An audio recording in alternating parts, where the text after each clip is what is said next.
ఈ ఈ నెల డిసెంబర్ 12వ తేదీ తెల్లవారుజామున దోమల్గూడలో జరిగిన డెకాయిటీ కేసు ఏదైతే రిపోర్ట్ అయిందో అది డిటెక్ట్ అయింది.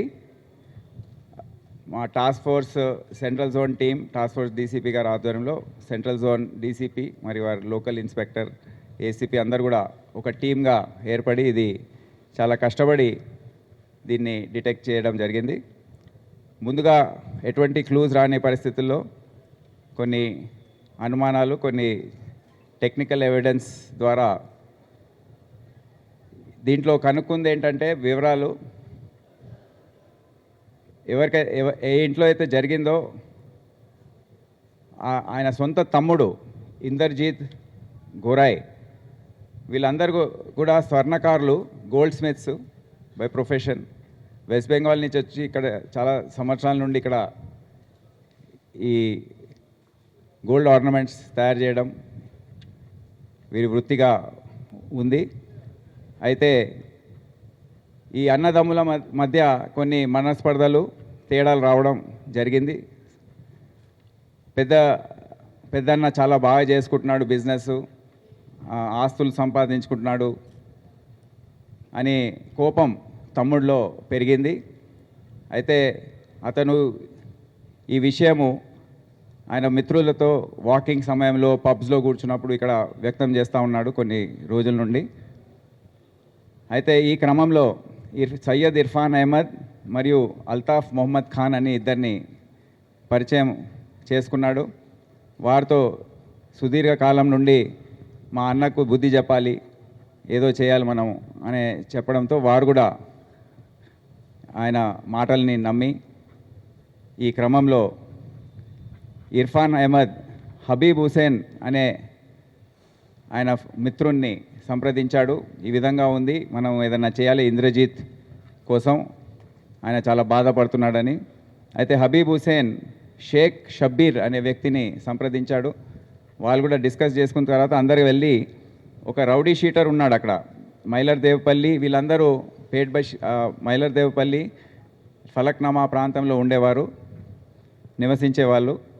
మొహమ్మద్ అర్బాజ్ అనే ఒక రౌడీ షీటర్, మైలర్ దేవపల్లికి చెందిన రౌడీ షీటర్ వీడు. సో వీడు మొత్తం బాధ్యత తీసుకున్నాడు, ఈ దోపిడీని నేను చేయిస్తాను, మనం ఇల్లు అంతా ఖాళీ చేసి వాడిని పేద పరిస్థితికి తీసుకురావాలని. సో మొహమ్మద్ అర్బాజ్ ప్లానింగ్ చేశాడు మొత్తం. ఆయన ఒక గ్యాంగ్ తయారు చేసి ఆయన అసోసియేట్స్ ఏవైతే ఉన్నారో షోయబ్, సైఫ్, సోను, మిర్జా, షహబాజ్, నజీర్, జహీర్, అక్రమ్, వీరందరినీ పోగు చేసుకొని ఆ రోజు తెల్లవారుజామున ఒక పథకం ప్రకారం ఇంట్లో దోపిడీ చేసి చాలా జాగ్రత్తలు తీసుకున్నాడు డిటెక్ట్ కావద్దని.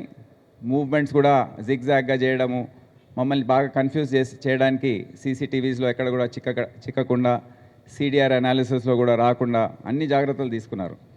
దీంట్లో ముఖ్యంగా అంశం ఏంటంటే అడ్వకేట్ నూరుల్లా అని ఉన్నాడు, ఆయన దీనికి సూత్రధారి. ఆయన మొత్తం ప్లానింగ్ అంతా వీరికి ఏ విధంగా చేయాలి అనేది ప్లాన్ అంతా చెప్పాడు. సో దాంతో వీళ్ళందరూ ఆ రోజు ఎగ్జిక్యూట్ చేశారు. తర్వాత టీమ్స్ అన్ని రంగంలో దిగిన తర్వాత ఫైనల్గా కేసు డిటెక్ట్ అయింది. టోటల్ 1.2 lakhs వర్త్ ప్రాపర్టీ, ఒక 1.8 lakhs వరకు పోయింది, దాంట్లో 1.2 lakhs వరకు recovery, 1.2 crores, sorry 1.2 crores, total పోయిందంతా 2 kgs గోల్డ్లో 1.3 kgs గోల్డ్ రికవరీ మీరు చూశారు. And 616 grams silver, 2.9 lakhs cash. ఇదంతా కలిపితే దాదాపు ఒక 90% రికవరీ దీంట్లో జరిగింది. దాంతో సహా ఒక ఇన్నోవా కారు, ఈ గొడ్డళ్ళు, కత్తులు ఇవన్నీ మీరు చూసారు ఇక్కడ. 10 సెల్ ఫోన్లు కూడా సీజ్ చేయడం జరిగింది. సో దీంట్లో చాలా బాగా ఇన్వెస్టిగేషన్ మరియు డిటెక్షన్ చేసిన టాస్క్ ఫోర్స్ డీసీపీ సుధీంద్ర గారు, central zone task force inspector Khalil, మరి డీసీపీ సెంట్రల్ జోన్ అక్షాంక్, ఆయన టీం మొత్తం వారందరికీ నా శుభాకాంక్షలు తెలియజేస్తున్నాం. వారికి తగిన రివార్డ్స్ మేము ప్రకటిస్తున్నాము, తర్వాత ఇస్తాం.